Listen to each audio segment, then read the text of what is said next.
Ha guys, let's get more news about Warriors, but first don't forget to subscribe and leave your like. Shai Alexander nets 35 as Thunder hold off Warriors. Shai Alexander made his team's only 2 field goals of the final 825 to cap a 35-point performance. Isaiah Hartenstein recorded a third consecutive double-double, and the Oklahoma City Thunder outlasted the Stephen Curry-led Golden State Warriors 105-1 in San Francisco on Wednesday night. Hartenstein finished with 14 points and a game-high 14 rebounds for the Thunder, who managed a third straight win despite losing Jalen Williams to an eye injury late in the first half, with Curry watching from the bench as he dealt with sore knees. The Warriors got a team-high 19 points from Jonathan Kinger and double-figure scoring from 5 others, but couldn't escape a third straight defeat after seeing a 19-point lead disappear into a 94-93 deficit on a three-pointer by the Warriors. Buddy Hield with 814 remaining. The Thunder turned to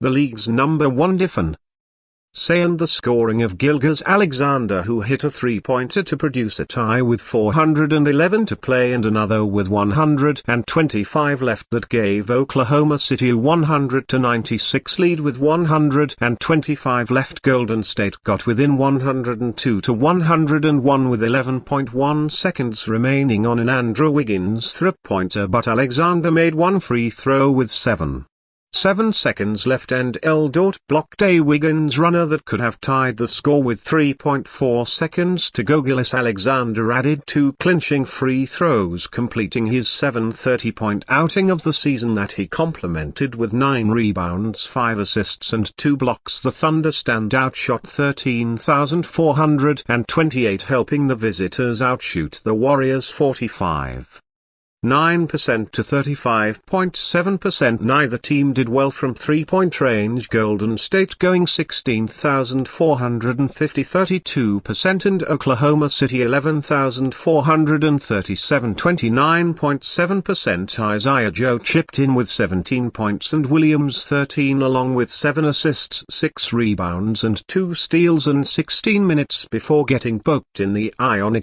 drive to the hoop. Draymond Green notched a double with 10 points, a team-high 13 rebounds, a game-high tying 7 assists and 2 blocks for the Warriors. Hield had 17 points, Wiggins 16, Brandon Pody 12 to go with 8 rebounds and 5 assists, and Kyle Anderson 10 points on the Warriors, rediscovering their defensive mojo while running out of offensive juice against the Thunder. While the Golden State Warriors may have come into their game against the Oklahoma City Thunder undefeated without Stephen Curry playing a single minute, the numbers with him off the floor have told a quite telling and all too familiar story. In 783 non-garbage time possessions, the Warriors have scored a measly 105.7 points per 100 possessions without Curry on the floor. That would be the equivalent of the 28th ranked offense in the NBA per cleaning the glass. This has been a testament to the problem they have had since time immemorial, the lack of a serviceable scorer behind Curry to act as a ballast whenever he's on the bench, or more importantly whenever he has to miss games. That story was no different tonight against the Thunder, which meant that the only way their Warriors had a shot of winning against such an elite team with an elite defense, first in the league in opponent points per 100 possessions and an elite shot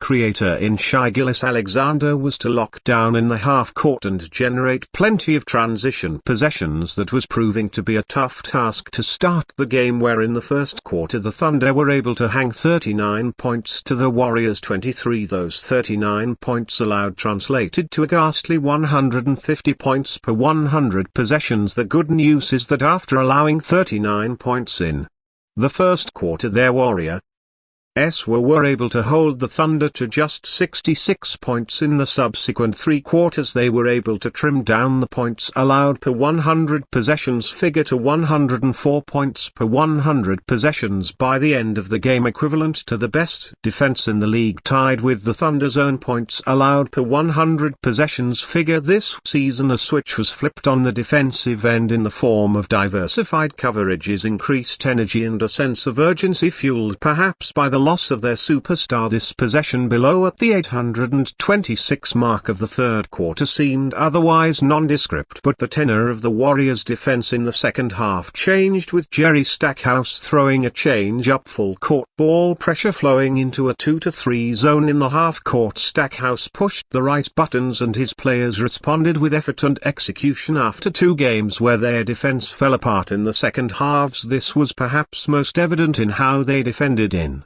scramble situations where they had to be in rotation. The Thunder, good for moving the ball around and creating good looks for everyone on the floor, saw their windows being shut down near instantaneously. The golden equation for the Warriors this season, especially with this version without Curry, was to get stops, run in transition and create offense against a non-sit defense, one that has had plenty of success this season whenever they do get set in the half-court. 84.8 points allowed per 100 half-court possessions. Warriors push for $56 million. Versatile 3 and D wing report. The Warriors have their eyes on versatile 3 and D wing Dorian Finney-Smith of the Brooklyn Nets. Anthony Wywin of Clutch Points reports the Warriors reached out to Dorian Finney-Smith last year and have been in constant contact with the Nets about him, Irwin said during the November 25th episode of The X Show with his guest Bleacher Report and People Insider. The Steinlines Jake Irwin added that Finney-Smith is a more realistic trade target for the Warriors than Cam Johnson, who the Nets value highly. Cam Johnson is another name that comes to mind,